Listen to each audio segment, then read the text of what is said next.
Alors j'y ai mis beaucoup d'images, pourquoi? Nous sommes aujourd'hui le 9 juillet 2009, il est 20h46, alors j'y ai mis beaucoup d'images, pourquoi?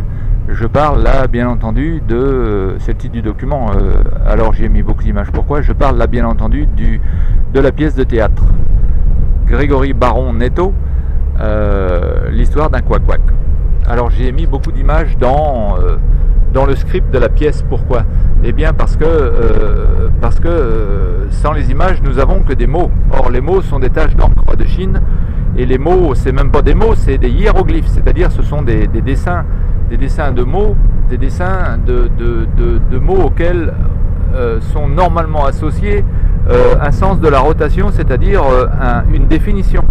Or la définition peut très bien déclencher dans mon âme des images dites de bonheur, de bonne humeur, c'est-à-dire de l'endorphine, ou alors elles peuvent déclencher des images d'angoisse, d'anxiété, de doute, c'est-à-dire de l'adrénaline, et ma mécanique se trouve du côté frayeur. Or c'est les mêmes mots, mais les mots vont déclencher ce qui est dans ma mécanique cérébrale. C'est les mêmes hiéroglyphes, mais les hiéroglyphes en question vont déclencher les définitions qui sont associées à ces hiéroglyphes-là dans ma mécanique cérébrale.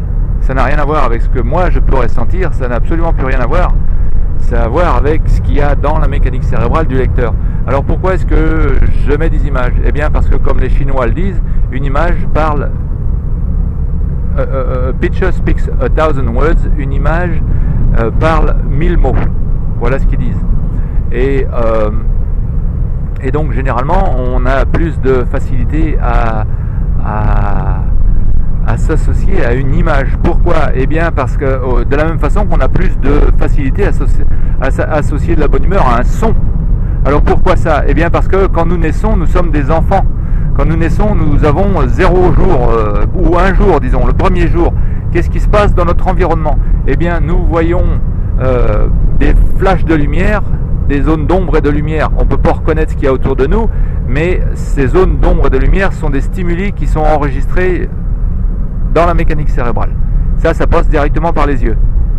Et ensuite on entend des sons. Alors on entend notre maman qui nous parle, qu'il est mignon le petit là, oh qu'il est beau, il est adorable. Et puis on enregistre directement des intonations. Et c'est des intonations de bonheur pour la plus grande partie à ce moment-là dans le temps. Et ça commence dès l'âge de 1 jour.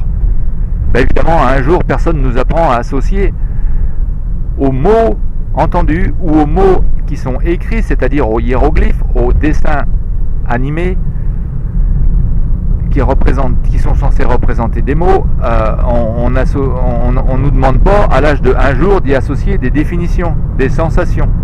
Ça arrive beaucoup plus tard dans notre vie, c'est-à-dire vers l'âge de 6 ans, 7 ans, 5, 6, 7 ans. Mais avant les 5, 6, 7 ans, on a déjà 5, 6, 7 ans de déclenchement de stimuli par le son, c'est-à-dire la vibration parlée, le silence cassé, et par les images, c'est-à-dire, alors là ça rentre par les oreilles, les vibrations parlées, les silences cassés, et par les images, c'est-à-dire des zones d'ombre et de lumière qui rentrent par les yeux. Et tout ça, ça va dans la mécanique cérébrale. Donc moi, en mettant des images aux mots, ça facilite l'absorption de ce que je ressens pour déclencher les bonnes émotions, c'est-à-dire de l'humour et de l'amour, dans la caisse du lecteur. Ça c'est numéro 1. Ensuite, en y associant des bandes sonores, je travaille au maximum de mes capacités au niveau de la communication.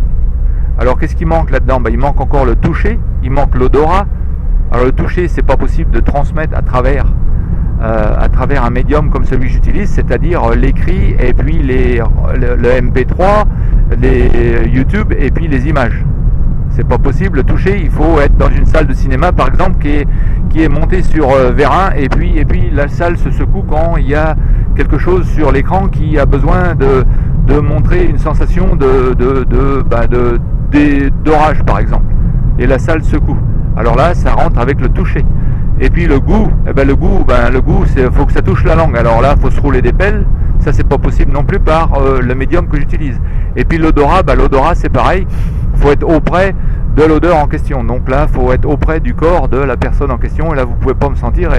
Vous pouvez pas me sentir dans le sens odorat du terme, et donc vous pouvez pas avoir un déclenchement en bien ou en mal dans votre mécanique cérébrale. Donc le mieux que je peux faire, c'est au niveau d'un écrit, c'est d'y associer des bandes sonores et puis d'y mettre des images. Et puis là, j'ai la combinaison maximum de ce que je peux faire de la position que je tiens couramment. Pour une meilleure communication, il faut que nous soyons dans les bras les uns des autres et puis qu'on se roule des pelles. Et là, tous les sens sont en marche. Le goût, le toucher, l'odorat, la vision, enfin tout. Merci pour l'opportunité d'expression. A plus. Bye for now. Je vous aime. Bye.